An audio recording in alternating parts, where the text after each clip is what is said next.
एक मुल्क जो आज दुनिया की 5वीं सबसे बड़ी इकोनॉमी होने का डंका बजा रहा है। Today, India is the fifth largest economy. Fifth largest economy. India has become the world's fifth largest economy. Fifth largest economy. Top 5 economies of the world. जिसके शेयर बाजार रोज आसमान की नई ऊंचाइयां छू रहे थे, जो बहुत जल्द दुनिया की तीसरी सबसे बड़ी आर्थिक ताकत बनने का ख्वाब देख रहा है। And India will be the third largest economy soon. और फिर इसी ग्रोथ स्टोरी के शोर के बीच हमारी अपनी करेंसी यानी रुपया अचानक हाँफने लगता है। जिस रुपए के कभी 70 या 80 के पार जाने पर राजनीतिक भूचाल आ जाया करता था, वो आज डॉलर के सामने इतिहास के सबसे निचले स्तर पर जाकर गिर जाता है। और यहां तक पूछा जाने लगा है कि क्या डॉलर 150 रुपए पर पहुंच जाएगा। We are going to see the rupee hit $150 soon. 150 per dollar, yes. लेकिन सवाल यह है कि इन तमाम शानदार आर्थिक दावों के बीच इस रुपए के साथ आखिर हुआ क्या? जो देश ग्लोबल सुपर पावर बनने की रेस में दौड़ रहा है, उसकी करेंसी डॉलर के सामने इतनी लाचार कैसे हो गई? क्या यह सिर्फ ग्लोबल मार्केट का कोई टेम्परेरी झटका है, या फिर दशकों से चली आ रही हमारी अपनी उन स्ट्रक्चरल गलतियों का नतीजा, जिन्हें सुधारने के बजाय हमारी सरकारों ने सिर्फ आग लगने पर कुआं खोदने का काम किया? नमस्कार, मैं हूं भूपेंद्र सोनी और आप देख रहे हैं खबरगाम। आज किस्सा में बात करेंगे डॉलर के उस ऐतिहासिक चक्रव्यूह की, जिसमें हमारा रुपया दशकों से फंसा हुआ है। बताएंगे आपको कि कैसे 1966 में प्रधानमंत्री इंदिरा गांधी के एक झटके में लिए गए फैसले ने रुपए की कमर तोड़ दी थी, और तब देश के दिग्गज अर्थशास्त्रियों ने क्या चेतावनी दी थी। लेकिन फिर ऐसा क्या हुआ कि 1991 आते आते देश का खजाना इस कदर खाली हो गया कि मजबूरी में रातों रात 47 टन सोना लंदन के बैंक ऑफ इंग्लैंड और 20 टन सोना स्विट्जरलैंड की तिजोरियों में गिरवी रखने के लिए भेजना पड़ा। आज बात उस चलता है वाले सरकारी एटीट्यूड की भी होगी, जिसके चलते हम आज तक सस्ते में अपना बॉक्साइट बेचकर दुनिया से महंगा एल्यूमिनियम खरीदने को मजबूर है। आखिर हमारी नीतियां हमेशा इतनी लाचार क्यों होती है कि हम स्ट्रक्चरल रिफॉर्म्स करने के बजाय क्राइसिस आने के बाद ही जागते हैं? बताएंगे कि क्रूड ऑयल, फर्टिलाइजर्स और कैपिटल डेफिसिट का क्या मकड़जाल है, जिसने आज रुपए का दम घोंट रखा है। क्या हमारे आज के हालात भी 1991 जैसे हैं, या इस बार हमारा फॉरेक्स रिजर्व हमें बचा लेगा? आज बात इन्हीं सवालों पर।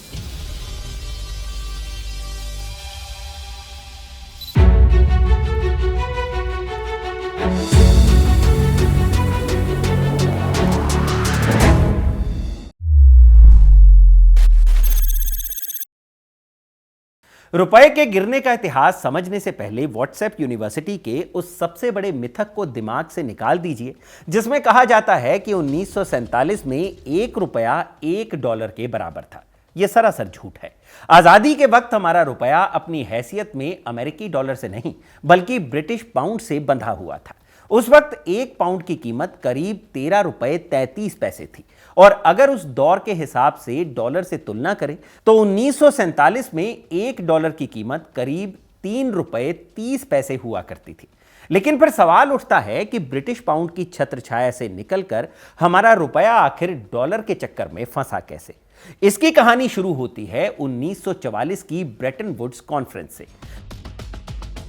दूसरा विश्व युद्ध खत्म होने की कगार पर था और दुनिया की अर्थव्यवस्था तबाह हो चुकी थी। तभी 44 देशों के नेता अमेरिका के ब्रेटन वुड्स शहर में इकट्ठा हुए ताकि दुनिया का नया इकोनॉमिक सिस्टम बनाया जा सके। यहीं पर IMF और वर्ल्ड बैंक का जन्म हुआ। अमेरिका उस वक्त सबसे बड़ी ताकत बन चुका था। उसने इस क्राइसिस में पूरी दुनिया को मनवा लिया कि अब ग्लोबल ट्रेड का नया बॉस अमेरिकी डॉलर ही होगा। तय हुआ कि डॉलर की कीमत गोल्ड से तय होगी और बाकी दुनिया की करेंसी की कीमत डॉलर के मुकाबले तय की जाएगी। यहां से ब्रिटिश पाउंड का दबदबा हमेशा के लिए खत्म हो गया। आजादी के बाद भारत भले ही कुछ सालों तक पाउंड से जुड़ा रहा, लेकिन दुनिया भर में क्रूड ऑयल से लेकर मशीनरी तक सब कुछ डॉलर में खरीदा और बेचा जाने लगा।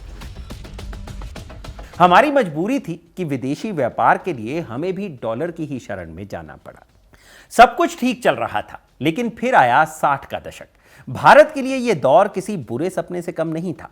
1962 में चीन के साथ युद्ध, 1965 में पाकिस्तान के साथ जंग और ऊपर से देश में पड़ा भयानक सूखा। हमारे पास ना तो देश का पेट भरने के लिए अनाज था और ना ही विदेशी मुद्रा यानी फॉरेक्स रिजर्व। हम पूरी तरह से अमेरिका से मिलने वाले PL 480 अनाज समझौते पर निर्भर हो चुके थे। उस वक्त देश की नई नई प्रधानमंत्री बनी थी इंदिरा गांधी।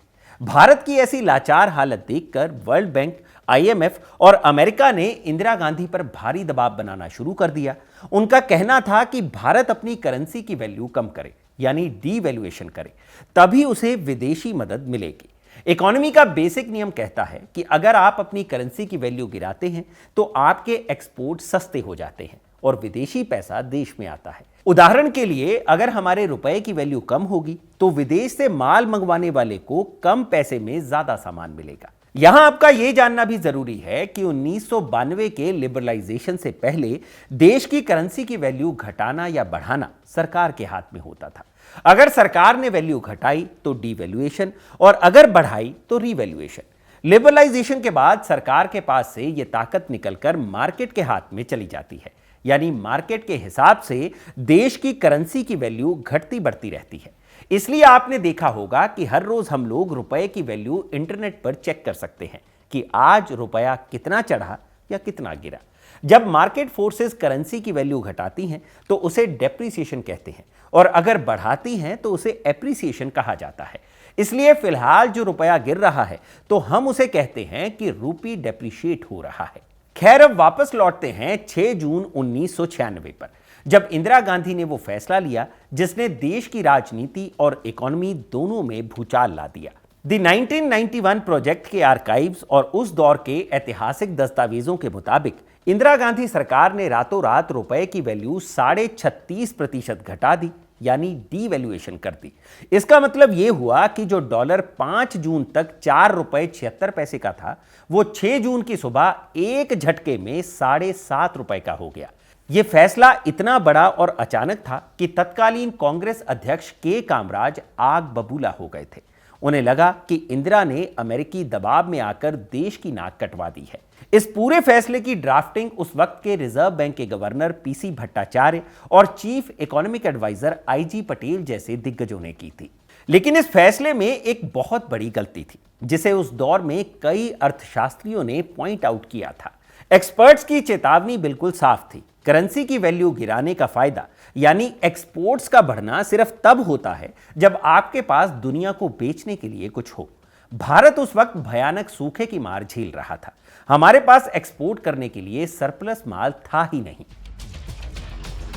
नतीजा, हमारा एक्सपोर्ट तो नहीं बढ़ा, लेकिन क्योंकि हमने रुपए की कीमत गिरा दी थी, इसलिए विदेशों से आने वाली मशीनरी, फर्टिलाइजर और अनाज रातों रात महंगे हो गए। देश में भयानक महंगाई आ गई। 1966 का ये वो पहला झटका था जिसने भारतीय इकोनॉमी को एक ऐसे दलदल में फंसा दिया जहां हम हमेशा इंपोर्ट पर निर्भर रहने वाले देश बनकर रह गए। स्ट्रक्चरल रिफॉर्म्स यानी अपनी मैन्युफैक्चरिंग को मजबूत करने के बजाय सरकार ने सिर्फ शॉर्टकट लिया, और यह शॉर्टकट सिर्फ तभी नहीं लिया गया था, सभी सरकारों के दौरान ऐसे शॉर्टकट्स लिए जाते रहे। और इसी इंपोर्ट डिपेंडेंसी और चलता है वाले एटीट्यूड ने ठीक 25 साल बाद 1991 में देश को ऐसे कगार पर लाकर खड़ा कर दिया जहां भारत को दुनिया के सामने अपना सोना गिरवी रखना पड़ा। लेकिन सवाल यह है कि आखिर 1991 में हालात इतने खौफनाक कैसे हो गए कि रातों रात भारत का सोना चार्टर्ड हवाई जहाजों में भरकर विदेशी बैंकों की तिजोरियों में भेजा गया, और कैसे सोने की इस उड़ान ने देश में LPG रिफॉर्म्स का दरवाजा खोला।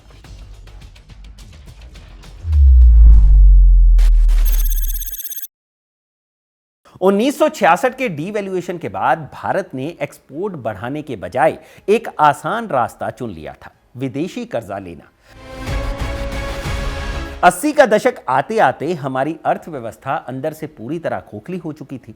हमारा करंट अकाउंट डेफिसिट यानी देश में आने वाले डॉलर्स और बाहर जाने वाले डॉलर्स का अंतर GDP के 3.1% तक पहुंच गया था।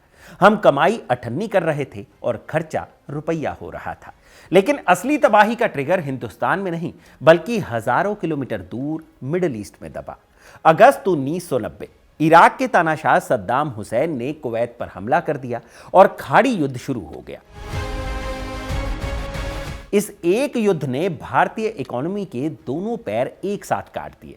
पहला, ग्लोबल मार्केट में कच्चे तेल के दाम रातों रात $15 प्रति बैरल से उछलकर $40 के पार पहुंच गए। भारत का ऑयल इंपोर्ट बिल अचानक दोगुना हो गया। यानी भारत जितना तेल पहले $15 में खरीद रहा था, अब उतने ही तेल के लिए उसे $40 देने पड़ रहे थे। और दूसरा सबसे बड़ा झटका, खाड़ी देशों में काम करने वाले लाखों भारतीयों को अपनी जान बचाकर वापस देश लौटना पड़ा। इसका मतलब था कि जो अरबों डॉलर्स की फॉरेन रेमिटेंस यानी विदेशी मुद्रा वो भारत भेजते थे, वो रातों रात आनी बंद हो गई। नतीजा, 1991 आते आते भारत का फॉरेक्स रिजर्व पाताल में पहुंच गया। हमारे खजाने में महज $1.2 बिलियन ही बचे थे। यह रकम इतनी कम थी कि इससे सिर्फ अगले 3 हफ्तों का ही इंपोर्ट किया जा सकता था। भारत सॉवरेन डिफॉल्ट की कगार पर खड़ा था। आसान भाषा में कहें तो देश दिवालिया होने वाला था। उस वक्त देश में भयंकर राजनीतिक अस्थिरता थी। वीपी सिंह की सरकार गिर चुकी थी और चंद्रशेखर कार्यवाहक प्रधानमंत्री थे। कोई भी विदेशी बैंक या संस्था भारत को उधार देने को तैयार नहीं थी, क्योंकि हमारी क्रेडिट रेटिंग रद्दी हो चुकी थी। जब सारे दरवाजे बंद हो गए तो सरकार के पास देश की इज्जत दांव पर लगाने के अलावा कोई चारा नहीं बचा। मई 1991 देश में चुनाव का माहौल था। चंद्रशेखर सरकार ने बेहद खामोशी से एक फैसला लिया। कस्टम विभाग द्वारा जब्त किया गया 20 टन सोना चार्टर्ड विमानों में लादकर यूनियन बैंक ऑफ स्विट्जरलैंड को भेज दिया गया, ताकि इसके बदले $200 मिलियन की फौरी राहत मिल सके। लेकिन इकोनॉमी के इतने बड़े गड्ढे को भरने के लिए यह रकम ऊंट के मुंह में जीरे के बराबर थी। जून 1991 में पीवी नरसिम्हा राव देश के नए प्रधानमंत्री बने और रिजर्व बैंक के पूर्व गवर्नर मनमोहन सिंह को वित्त मंत्री बनाया गया। लेकिन कुर्सी पर बैठते ही उन्हें पता था कि देश की सांसें उखड़ने वाली हैं। और फिर जुलाई 1991 में वो हुआ जिसे भारतीय इतिहास में एक राष्ट्रीय शर्म यानी नेशनल शेम की तरह याद किया जाता है। रिजर्व बैंक ऑफ इंडिया ने तय किया कि भारत अपना 47 टन रिजर्व सोना लंदन के बैंक ऑफ इंग्लैंड की तिजोरियों में गिरवी रखेगा, ताकि $400 बिलियन का लोन मिल सके। यह कोई आसान काम नहीं था।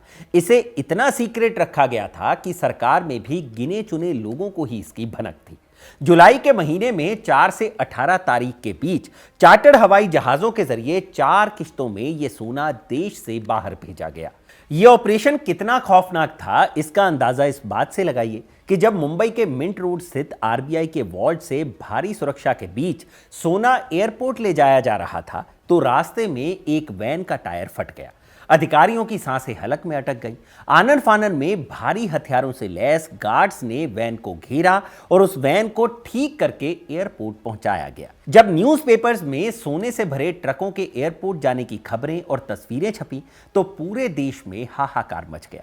आम आदमी के लिए सोना सिर्फ एक धातु नहीं, बल्कि इज्जत का प्रतीक होता है। देश को लगा जैसे उनके घर की इज्जत को विदेशियों के पास गिरवी रख दिया गया है। लेकिन इसी भयानक बेइज्जती और क्राइसिस ने सरकार की नींद तोड़ी। नरसिम्हा राव और मनमोहन सिंह ने समझ लिया कि अब बंद दरवाजों के पीछे इकोनॉमी नहीं चल सकती, और यहीं से जन्म हुआ भारत के ऐतिहासिक एलपीजी रिफॉर्म्स का, यानी लिबरलाइजेशन, प्राइवेटाइजेशन और ग्लोबलाइजेशन। भारत के बाजार दुनिया के लिए खोल दिए गए। लाइसेंस राज का खात्मा हुआ और विदेशी कंपनियों को भारत में एंट्री मिली। 1991 के उस झटके ने हमें डिफॉल्ट होने से तो बचा लिया, लेकिन क्या हमने उस भयानक क्राइसिस से कोई स्ट्रक्चरल सबक सीखा? क्या हमने अपनी मैन्युफैक्चरिंग को मजबूत करके अपनी इंपोर्ट डिपेंडेंसी खत्म की? इसका जवाब आज के रुपए की खस्ता हालत में छिपा है। 1991 के ऐतिहासिक एलपीजी रिफॉर्म्स ने देश को दिवालिया होने से तो बचा लिया। विदेशी कंपनियां भी भारत आने लगी, लेकिन क्या हमने चीन की तरह दुनिया की फैक्ट्री बनने की कोई ठोस नीति बनाई? क्या हमने अपनी इंपोर्ट डिपेंडेंसी खत्म करने पर कोई कड़ा कदम उठाया? जवाब है नहीं। हमारी सरकारें बस संकट टलने की खुशी मना रही थी। और फिर आया साल 1998। केंद्र में अटल बिहारी वाजपेयी की सरकार थी। मई 1998 में भारत ने दुनिया को चौंकाते हुए पोखरण में परमाणु परीक्षण कर दिया। देश के लिए यह गर्व का पल था, लेकिन दुनिया के सबसे ताकतवर देश अमेरिका को यह बात हजम नहीं हुई। अमेरिका ने बौखलाकर भारत पर कड़े आर्थिक प्रतिबंध यानी इकोनॉमिक सैंक्शंस लगा दिए। ग्लोबल संस्थाओं ने भारत को लोन देना बंद कर दिया। विदेशी निवेशकों ने रातों रात अपना पैसा निकालना शुरू कर दिया और हमारा रुपया एक बार फिर धड़ाम से गिरने लगा। उस वक्त देश के फॉरेक्स रिजर्व को बचाने के लिए वाजपेयी सरकार ने रिसर्जेंट इंडिया बॉन्ड्स निकाले, यानी सरकार ने एक बार फिर स्ट्रक्चरल सुधार करने की बजाय विदेशों में बसे एनआरआई से भारी ब्याज पर डॉलर उधार मांगकर क्राइसिस को टाला। साल 2000 में भी इंडिया मिलेनियम डिपॉजिट्स के जरिए यही शॉर्टकट अपनाया गया। वाजपेयी सरकार ने नेशनल हाईवे और टेलीकॉम सेक्टर में शानदार और विजनरी काम किया, लेकिन क्रूड ऑयल, गोल्ड और हैवी मशीनरीज के इंपोर्ट पर हमारी भयंकर निर्भरता जस की तस बनी रही। हमने कोई सॉलिड मैन्युफैक्चरिंग बेस नहीं बनाया। 2004 में सत्ता बदली और मशहूर अर्थशास्त्री डॉक्टर मनमोहन सिंह देश के प्रधानमंत्री बने। 2004 से 2008 के बीच ग्लोबल मार्केट में जबरदस्त बूम था। फॉरेन इंस्टीट्यूशनल इन्वेस्टर्स ने भारत के शेयर बाजारों में खूब डॉलर झोंका। डॉलर की इस बाढ़ से रुपया मजबूत हुआ और एक वक्त ऐसा भी आया जब $1 की कीमत 39 से 40 रुपए तक पहुंच गई। सरकार अपनी पीठ थपथपाने लगी, लेकिन ध्यान देने वाली बात यह है कि मजबूत रुपया हमारे सॉलिड एक्सपोर्ट या हमारी मैन्युफैक्चरिंग की कमाई नहीं थी, यह शेयर बाजार की हॉट मनी थी। हॉट मनी यानी वो विदेशी पैसा जो सिर्फ मुनाफे के लिए आता है और जरा सी भनक लगते ही उड़ भी जाता है। और फिर 2013 में वही हुआ जिसका डर था। इसे इकोनॉमी के इतिहास में टेपर टेंट्रम कहा जाता है। अमेरिकी सेंट्रल बैंक ने सिर्फ एक हल्का सा इशारा किया कि वो अब अपनी ब्याज दरें बढ़ाएंगे। बस इतना सुनना था कि विदेशी निवेशकों ने रातों रात भारत के बाजारों से अपना डॉलर निकालना शुरू कर दिया। हमारी जमीन खिसक गई क्योंकि हमारा करंट अकाउंट डेफिसिट उस वक्त ऐतिहासिक ऊंचाई पर था, यानी हम दुनिया को बेच कम रहे थे और क्रूड ऑयल और सोना काफी ज्यादा खरीद रहे थे। मई 2013 से अगस्त 2013 के बीच महज चंद महीनों में रुपया 55 के स्तर से गिरकर 68 के पार चला गया। महंगाई ने आम आदमी की कमर तोड़ दी। हालात इतने बेकाबू थे कि दुनिया की सबसे बड़ी वित्तीय संस्थाओं में से एक मॉर्गन स्टैनली ने भारत को दुनिया की 5 सबसे खस्ता हाल इकोनॉमीज की लिस्ट फ्रेजाइल 5 में डाल दिया। देश के लिए यह एक और ग्लोबल शर्मिंदगी थी। रुपए को रोज नई खाइयों में गिरता देख मनमोहन सरकार को डैमेज कंट्रोल करने के लिए रघुराम राजन को आरबीआई गवर्नर बनाकर लाना पड़ा। और रघुराम राजन ने क्या किया? उन्होंने बैंकों से कहा कि वो एनआरआईज को उनके एफसीएनआरबी अकाउंट्स यानी foreign currency non resident bank account पर बहुत ज्यादा और आकर्षक इंटरेस्ट रेट्स ऑफर करें। दुनिया भर के एनआरआईज ने देखा कि उन्हें अमेरिका या यूरोप के बैंकों से ज्यादा ब्याज भारत में अपने एफसीएनआरबी अकाउंट में मिल रहा है, वो भी बिना किसी रिस्क के। नतीजा यह हुआ कि रातों रात 30 से 34 बिलियन डॉलर का फॉरेन एक्सचेंज भारत के खजाने में आ गया। इसी विदेशी पैसे की बाढ़ ने 2013 में रुपए को गिरने से बचा लिया और देश की इकोनॉमी को एक डिफॉल्ट जैसी स्थिति से बाहर निकाल लिया। लेकिन कहानी वही की वही रही। 1991 हो, 1998 हो या 2013, सरकारें अपनी असली बीमारी यानी इंपोर्ट की लत और कमजोर एक्सपोर्ट का इलाज करने के बजाय सिर्फ एनआरआई से महंगा कर्जा मांगकर बैंडेड लगा रही थी। और इसी बैंडेड वाली इकोनॉमी के खिलाफ एक जबरदस्त माहौल बनाकर 2014 में एंट्री हुई एक नई सरकार की, जिसने नारा दिया था मेक इन इंडिया और मजबूत रुपया। लेकिन क्या इन नारों और दावों ने रुपए की किस्मत बदली?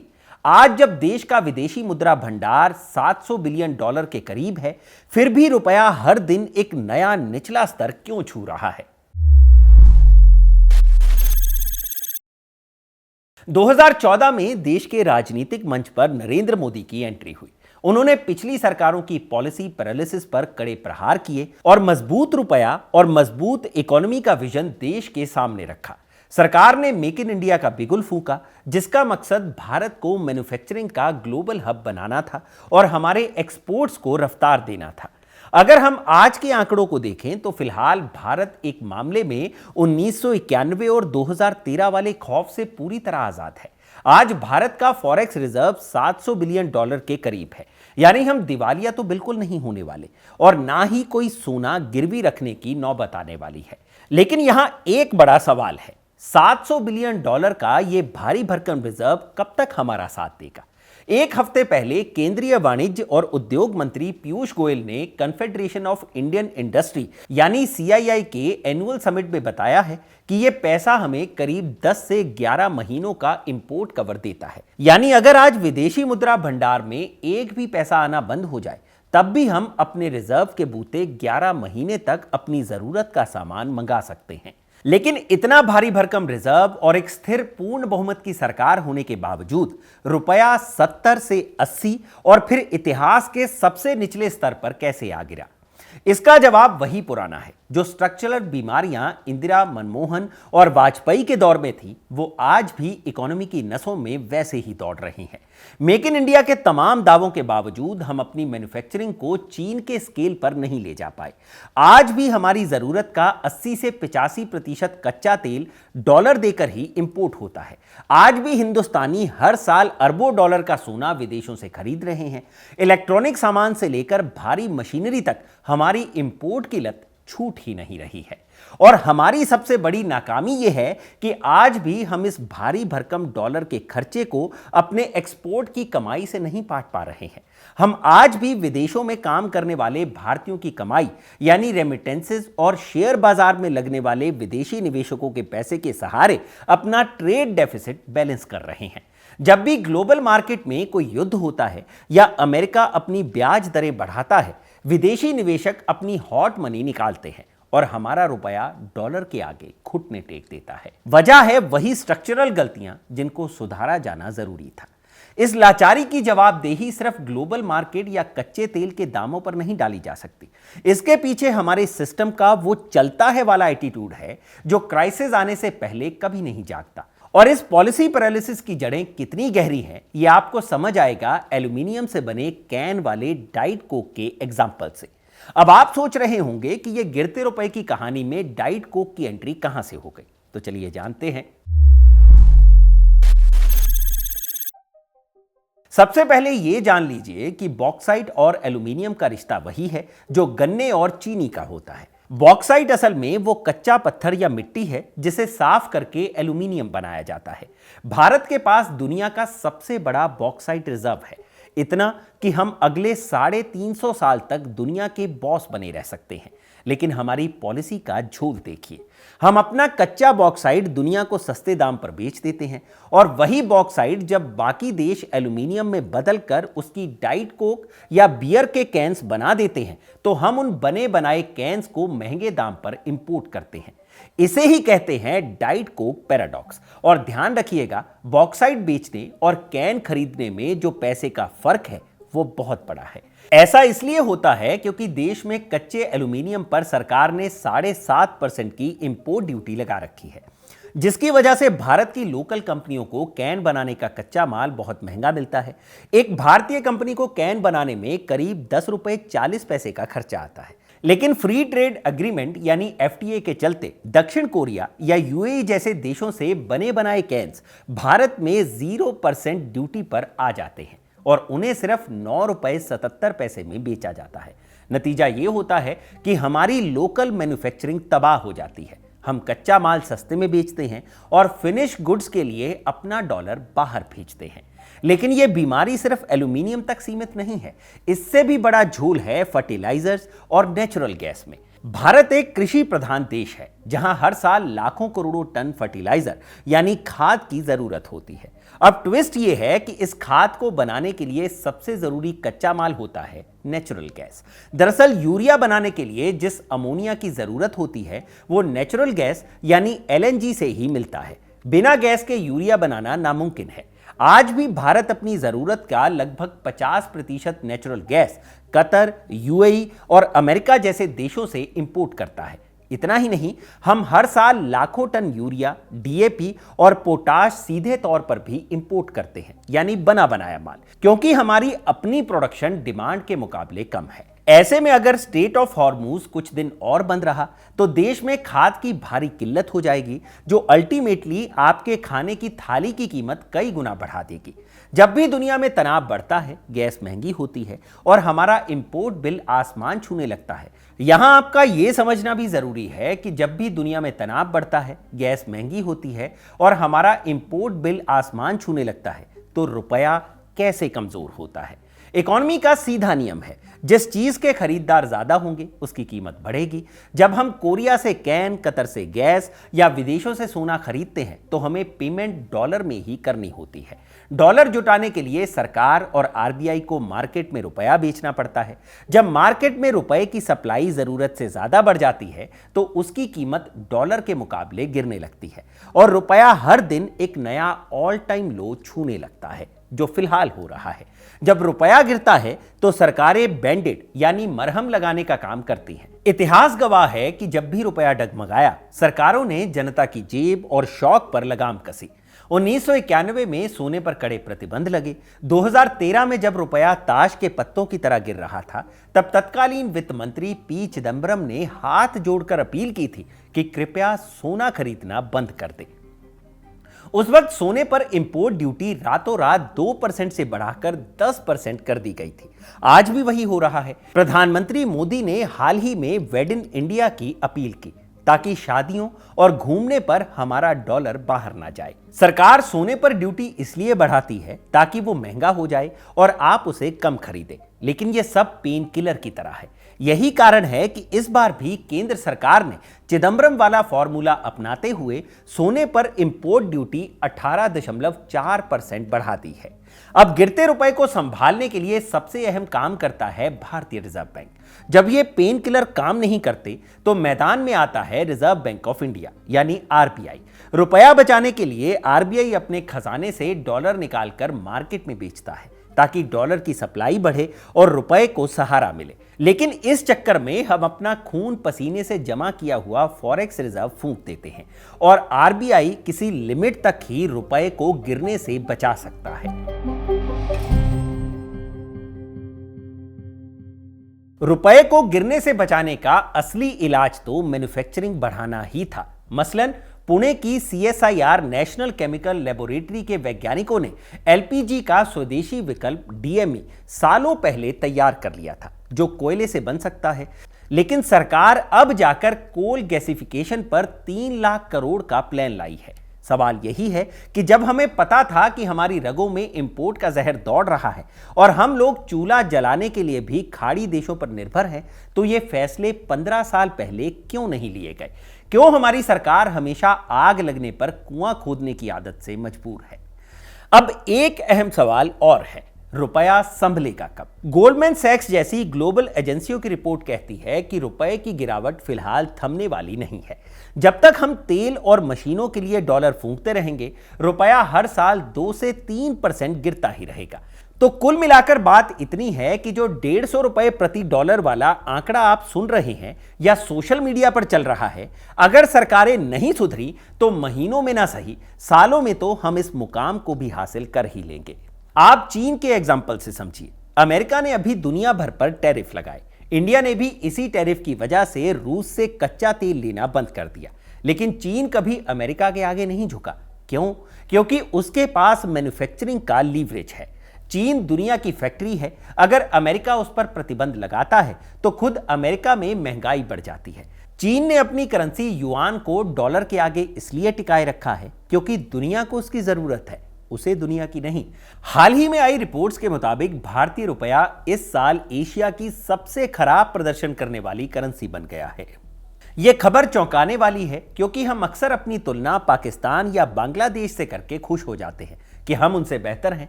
लेकिन सच्चाई यह है कि अगर हम अपनी तुलना वियतनाम, इंडोनेशिया या थाईलैंड जैसे एशियाई देशों से करें तो हम पिछड़ रहे हैं। उनकी करेंसी डॉलर के सामने उतनी नहीं टूटी जितनी हमारी टूटी है। शर्म की बात है कि पाकिस्तानी रुपए ने मार्केट में अपनी स्टेबिलिटी बनाए रखी है और उसके हालात हमसे बेहतर हैं। एक्सपर्ट्स का साफ कहना है कि जब तक भारत अपनी मैन्युफैक्चरिंग कैपेसिटी को स्केल नहीं करेगा और अपना एक्सपोर्ट नहीं बढ़ाएगा, तब तक रुपया हमेशा डॉलर के आगे लाचार रहेगा।